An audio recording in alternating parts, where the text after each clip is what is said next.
il est surnommé Renard.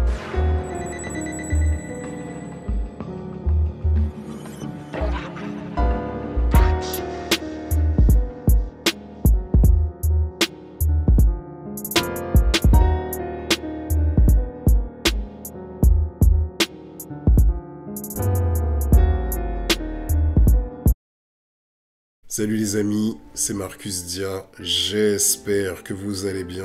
On se retrouve pour une nouvelle vidéo, une nouvelle analyse et aujourd'hui on va parler de l'affaire Maes. Alors si tu n'as pas entendu parler de cette affaire, c'est peut-être parce que tu es au fin fond de l'Alaska ou peut-être que tu as une panne de connexion internet ou qui sait, tu es totalement déconnecté des réseaux sociaux, ou peut-être même que tu es en cours d'installation au fin fond d'une forêt pour faire face aux lois liberticides qui portent atteinte à notre liberté de vivre et de penser. Je peux te comprendre et je t'excuse. Et donc c'est ce que je vais faire. Dans quelques minutes, je vais faire un court résumé de cette affaire et vous apporter des réponses parce que vous avez été nombreux à me solliciter en privé. Peux-tu nous faire une vidéo? Et c'est ce que je vais faire. Alors comme d'habitude les amis, je vous remercie encore pour votre fidélité et votre soutien. Un max de soutien en likant cette vidéo, en commentant sous cette vidéo pour le référencement. Merci pour la force les amis. Merci également pour tous ceux qui font des dons pour cette chaîne. Donc je remercie Steve VMAX, Killbiz, Olivier et Jeken. Merci les frérots, merci pour votre soutien. Merci pour tous ceux qui se sont abonnés également au Club VIP. Merci. Et d'ailleurs, petite info, puisque j'ai vu que vous étiez nombreux à avoir loupé le premier épisode, puisque là je dis le dernier, le premier épisode des Légendes du Marcus. Pour ceux qui n'ont pas compris, les Légendes du Marcus sont diffusées sur une autre chaîne YouTube qui s'appelle les Légendes du Marcus. J'attends un max de retours positifs pour pouvoir continuer à sortir ces épisodes anecdotiques sur le rap français et également qui touchent d'autres célébrités ou d'autres personnalités. Les amis, n'oubliez pas, il n'y a qu'un compte Instagram sur lequel on peut suivre Marcus Dia. C'est Inspectadia. Le reste, c'est que du fake. Les amis, je m'exécute et on va commencer déjà dans un premier temps par réécouter les audios que Maes a donné, du moins a eu la conversation entre Brian et Maes. On va écouter les audios de Maes pour comprendre la situation et je vais un peu resituer l'histoire. Tout le monde met concentration, tu connais comportement. Mais tu sais, c'est en mode quoi? Regarde, ils sont venus au clip exactement en mode pendant que nous on tournait là, ça veut dire on n'avait pas vu sur les voitures. Il y a un petit coup, il me dit ouais les voitures à brûler. T'as capté, je viens, je cavale, les voitures à brûler, il n'y a plus personne. Personne il sait c'est qui, personne il truc, t'as capté, il n'y a plus personne. Maintenant quoi, toute la nuit, je patiente à Sevran toute la nuit. Il n'y a pas mes producteurs, il n'y a personne. Moi, je suis plus avec mes producteurs, moi, t'as capté ça, tu peux le préciser, tu peux tout dire. Je suis plus avec mes producteurs. Comme ils m'ont lâché, je suis plus avec eux, t'as capté?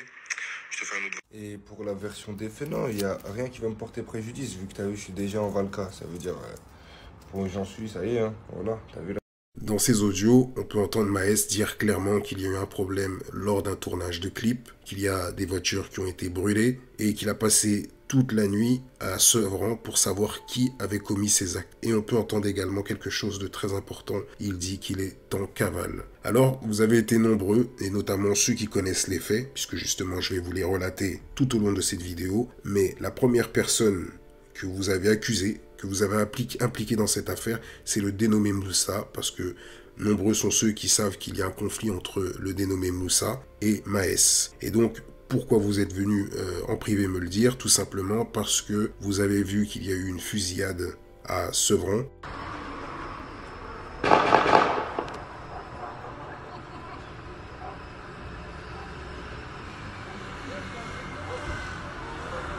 Et donc, quelqu'un a été touché gravement dans une chicha. Et cette personne est tout simplement l'un des frères du manager de Maes. Et donc, vous avez pu voir ce message du dénommé Moussa. Bah alors, le roi de Sevran, Maes officiel, t'es où maintenant? Reste à Dubaï, c'est mieux.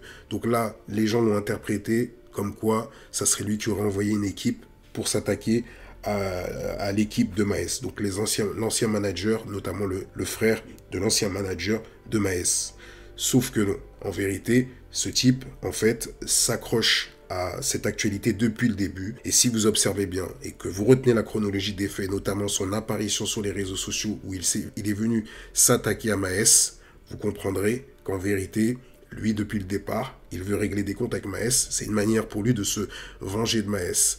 Et donc, on va tout au long de cette vidéo comprendre qu'il y a également de la jalousie qui est derrière cette affaire. Donc, pour ceux qui ne se souviennent pas ou qui n'ont pas entendu parler de ce dénommé Moussa, qui est également un rappeur, il arrive sur les réseaux sociaux et il commence à accuser Maes d'avoir fait un pacte avec le diable. Donc, il fait des lives avec Mounir Moons. Il diffuse ce message, cette fausse propagande, puisqu'elle est totalement fausse. Et ça, je peux vous l'affirmer. Et il essaye de faire du tort à Maes. Tu sais quoi, ma gueule, tu sais, quand je faisais ma prière, tu sais, lui, il a pacté avec le diable et tout, lui, il me l'a dit en cellule. Donc, il est important de savoir que lorsqu'il fait ce live et qu'il porte ces fausses accusations, il est dans le 59. Il n'est pas du tout à Sevran, pourtant il est originaire de Sevran. Et on va comprendre pourquoi il n'est plus à Sevran. Mais c'est intéressant de voir qu'en fait, il va faire ce live tout de suite après que Maes soit en cavale et qu'il se retrouve à Dubaï. Sur le Coran de la Mecque, c'est vrai. Et il vomissait de la mousse. Tous les matins, il vomissait de la mousse. T'as vu, moi, je me suis renseigné un petit peu, ça, tu vois, sur ça. Parce que moi, mon frère, c'est un imam. Je sais pas si tu as déjà entendu, mon frère, Mourad Bouakez.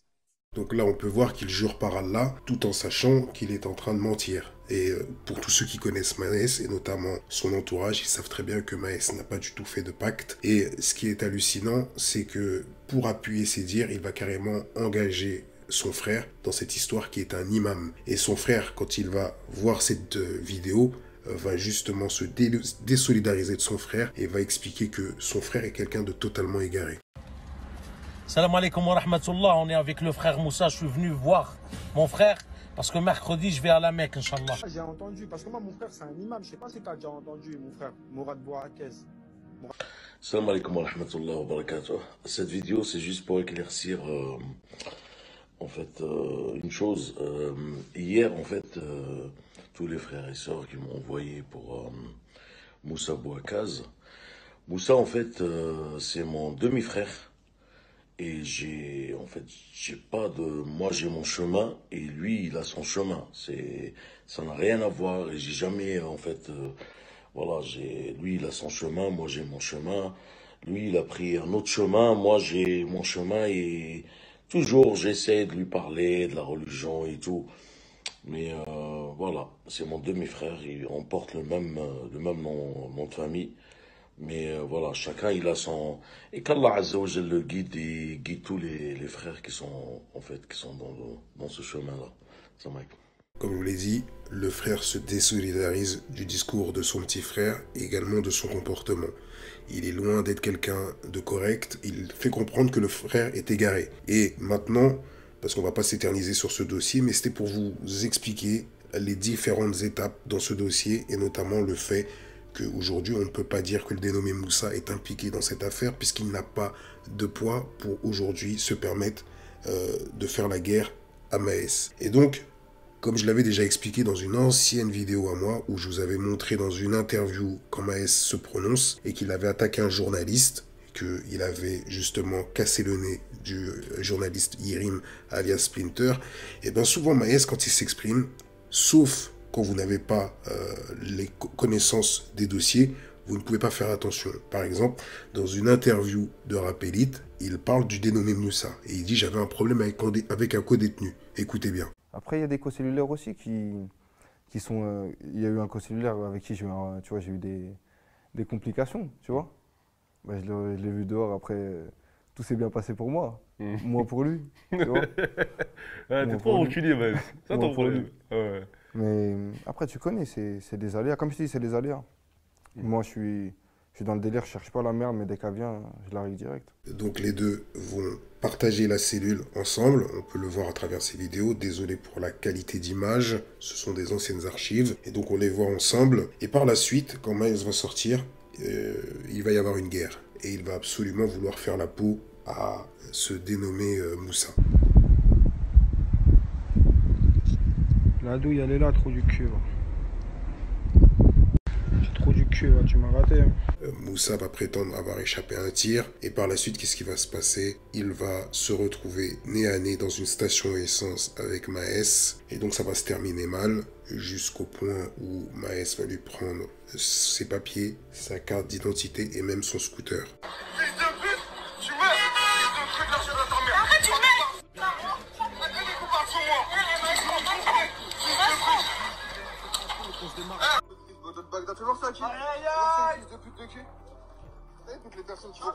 moi. Toutes les personnes qui vont pas aller sur moi, mais comme lui.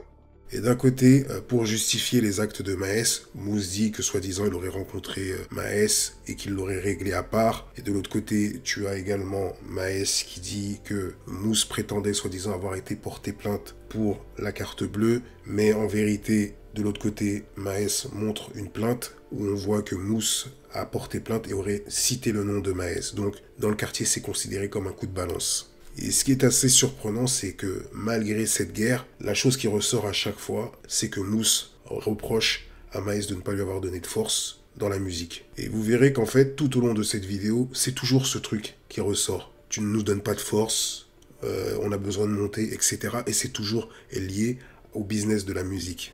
Donc voilà, on peut fermer la parenthèse, et notamment sur cette histoire de conflit entre Maes et Moussa. Et encore, j'ai survolé, j'ai évité, j'ai pas vraiment mis tous les dossiers sur cette affaire. Mais ce que je vais vous faire comprendre, en vérité, il n'y a aujourd'hui aucune implication de la part de Moussa dans cette histoire. C'est juste qu'aujourd'hui, c'est greffé à la situation, à cette actualité, tout simplement pour se venger. C'est une histoire de rancœur qu'il y a entre les deux hommes. Maintenant, on revient sur le vrai sujet.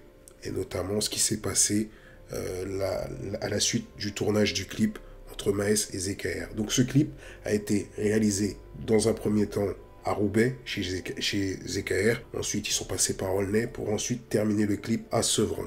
Je connais tout. Il y a Jérican et Alunette, il y a Refou Sevran Aulnay. Je connais tout par des Quito. Fin de tournage du clip, nous sommes en début de soirée, le clip se termine à Sevran, et là qu'est-ce qui se passe? On observe que les deux Clash G qui étaient présents dans notre clip sont incendiés, sont en feu.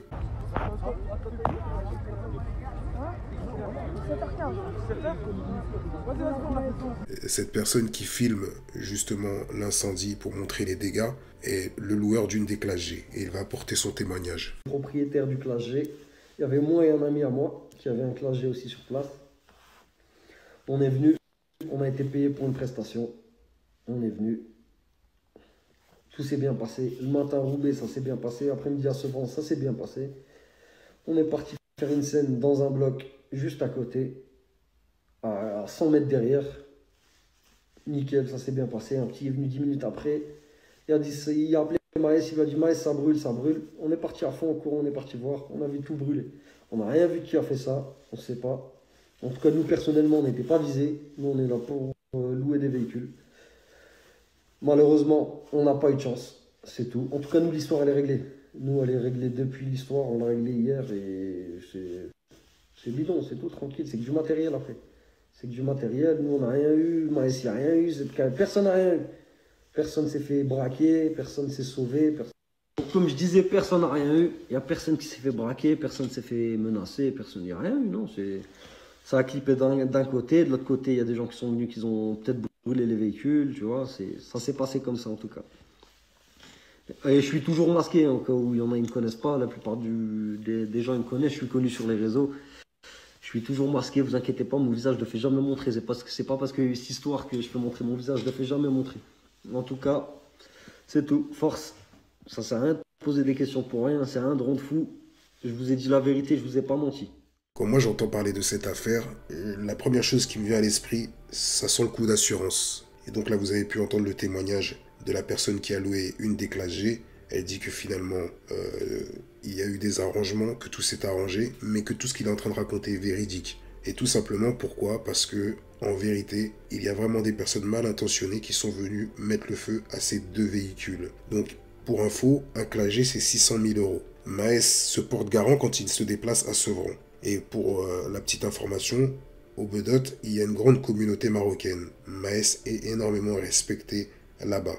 Contrairement à d'autres rappeurs, je ne citerai pas des noms, et notamment un, tu ne viens pas tourner un clip le dimanche matin très très tôt, ou bien tu viens la nuit très très tard quand il pleut. Là, Maes lui peut arriver à n'importe quelle heure. Et donc, on a pu l'observer également au niveau de l'accueil, puisque dans le documentaire de Yard, on voit qu'il fait le tour des quartiers à Sevran. Il est très très bien accueilli. Alors ça va foutre en rage Maes, parce qu'il veut savoir qui s'est permis de le faire. Donc qui s'est permis de faire cet acte. Et donc il va rester toute la nuit, jusqu'à ce qu'il reçoive un coup de fil. On va lui fixer un rendez-vous.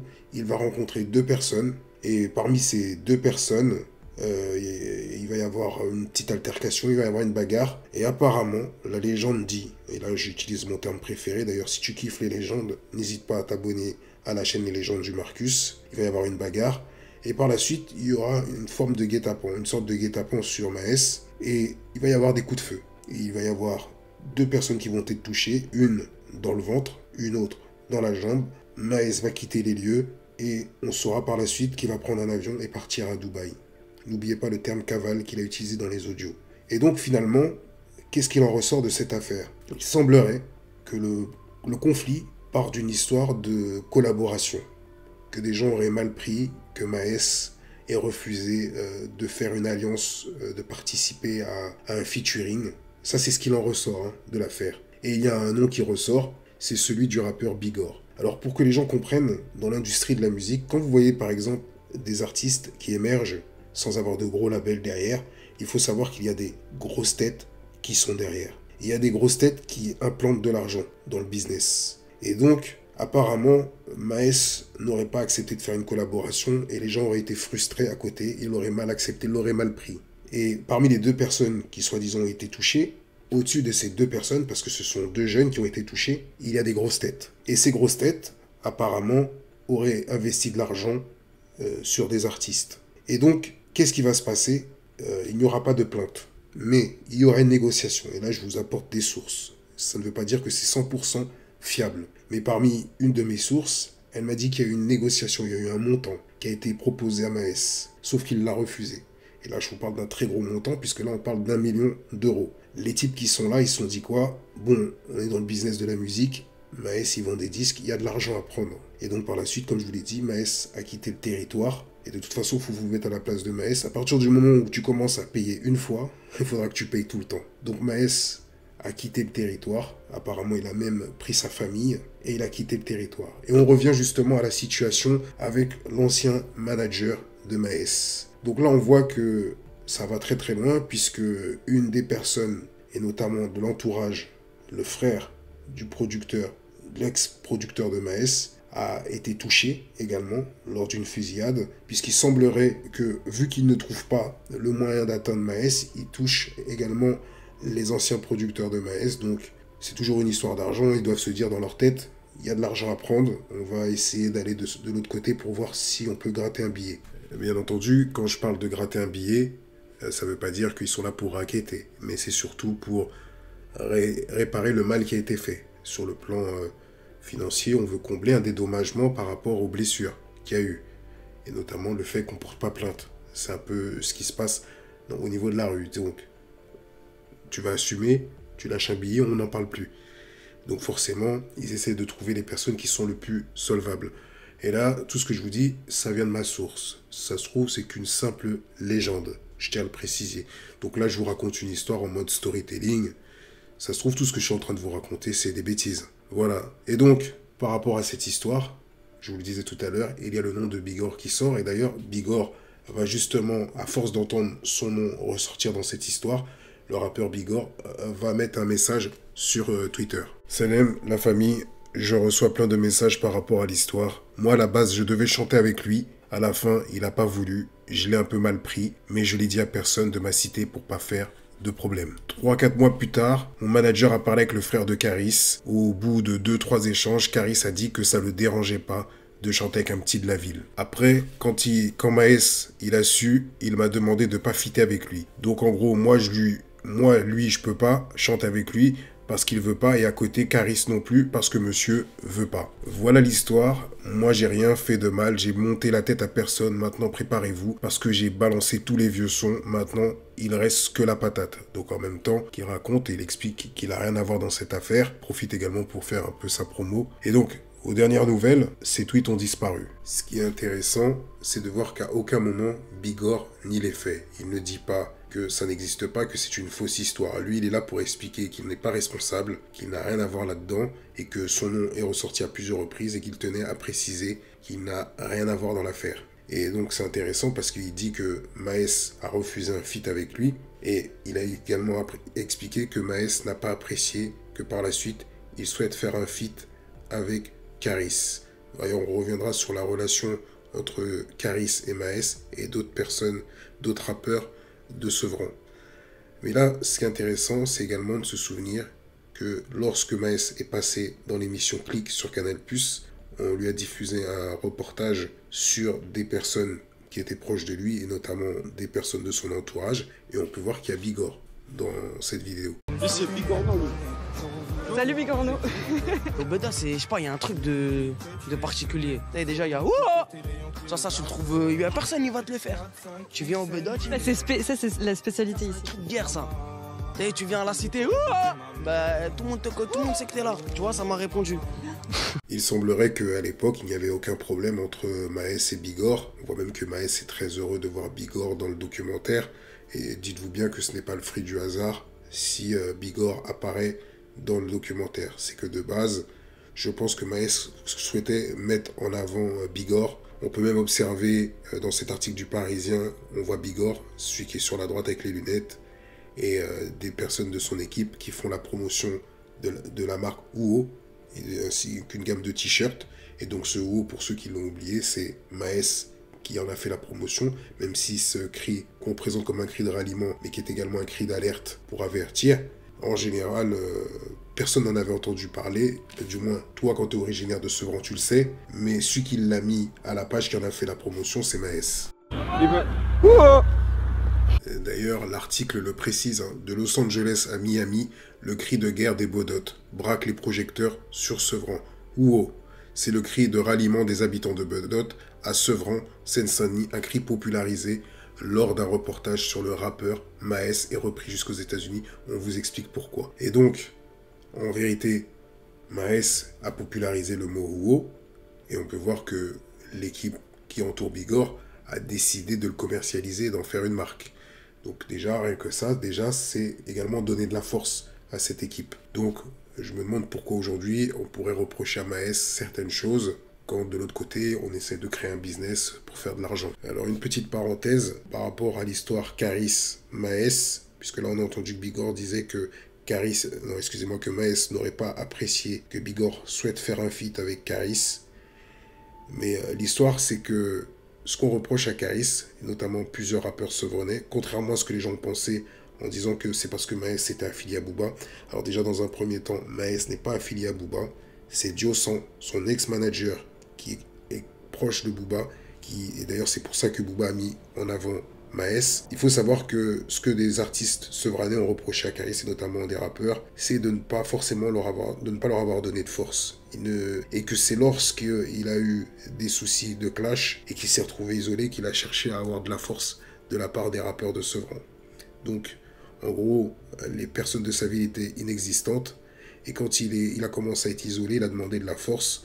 Et c'est d'ailleurs pour ça que je vous avais montré dans une ancienne vidéo que des membres du groupe 13 blocs avaient clashé Caris. Et je vous avais également partagé cet audio sur mes réseaux sociaux qui montrait justement qu'il y avait un froid entre eux. Chez vous, là-bas, il y a le Caris qui est chez vous, tout ça. Ouais, comment ça se passe un peu, les connexions, tout ça? Il y a des connexions se font ou bien chacun bosse de ses côtés et tout ça? Chacun bosse de son côté. Hein. Les connexions, elles étaient avant, mais il n'y a plus de connexion. Donc il n'y a plus de connexion maintenant. Il n'y a plus de connexion. Ok. Avion.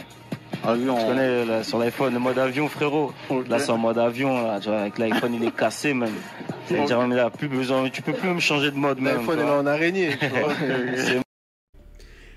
Et donc, c'est surtout ça le problème en fait. Et il faut savoir que Maes est proche des artistes de 13 blocs, que Maes également produisait Z. Donc c'est pour ça que, en gros, il y a ce froid. Donc ce n'est pas une histoire d'affiliation ou autre. Aujourd'hui, ce qu'on sait entre Diosan et Maes, c'est qu'ils ne sont plus en bons termes. Il y a un froid par rapport à cette histoire. D'un côté, j'ai pu entendre que Diosan, lui, souhaitait régler le problème d'une autre manière, sans passer forcément par la voie de Maes. Et Maes, lui, s'est senti abandonné. Bref, confusion. Aujourd'hui, les deux amis semblent ne plus s'entendre. Et on espère que ça va s'arranger. Et il faut comprendre que dans l'univers de la musique, et surtout quand vous êtes issu d'un quartier et que vous grossissez, ça peut engendrer de la jalousie et de la frustration. Et pour mieux comprendre la situation qui se passe à Sevran, c'est que Aujourd'hui, des grosses têtes ont pu comprendre qu'il y avait de l'argent à faire avec la musique. Par exemple, Sevran et Aulnay sont 2 villes voisines, mais Sevran a un retard par rapport à Aulnay parce que à Aulnay, on a quand même une expérience au niveau de la production des artistes et ce retard est conséquent et au final maintenant vous avez des gros qui essayent d'investir sur des artistes à Sevran mais ils voient qu'il n'y a pas d'argent qui rentre, il n'y a pas de retour. Donc encore une fois je vous le dis, ça peut créer de la frustration de la part de certaines personnes et ça nous emmène à ce genre de circonstances, de situations très compliquées, très graves parce qu'aujourd'hui Maes est, comme il l'a dit en audio, en cavale. Donc ça peut chambouler sa carrière, ça peut chambouler également sa vie. Ce n'est pas un jeu. Le rap, la rue, ce n'est pas un jeu pour certaines personnes. Ce n'est pas de la fiction, on n'est pas dans un jeu. C'est ce que je veux faire comprendre. Et donc voilà les amis, cette vidéo arrive à sa fin. J'espère que vous aurez apprécié le contenu. N'hésitez pas à partager vos avis. Certains pensent que cette histoire n'est qu'un buzz, en fait. Certaines personnes pensent qu'il s'agit d'un fake. À vous de me donner vos avis à travers les commentaires. Est-ce que vous pensez que ce que je vous ai raconté dans la vidéo est plausible? Peut-être que vous avez d'autres informations. N'hésitez pas à les partager. N'hésitez pas à mettre un gros like. Sur ce les amis, je vous dis à très bientôt pour une prochaine vidéo. D'ailleurs, je vais faire une petite promotion pour mon gars sûr, Smiley Jones, puisqu'il a ouvert son studio, ainsi que son label. Donc ceux qui sont par exemple, qui cherchent un studio ou même être managé, n'hésitez pas à passer par Smiley Jones. C'est lui qui a produit, qui a fait l'instru que vous entendez en début de vidéo, l'instru du générique. C'est lui qui fait également plusieurs bandes son que vous pouvez entendre des fois dans mes vidéos. Grosse force à toi mon frérot. Donc je vous laisse ses coordonnées si ça peut vous intéresser. Les amis, je vous dis à très bientôt. Prenez soin de vous. Prenez soin de vos parents, faites attention à vos fréquentations. On espère que cette histoire avec Maes va s'arranger très rapidement et qu'il n'y aura pas de drame autour de cette affaire. Grosse force à vous, peace.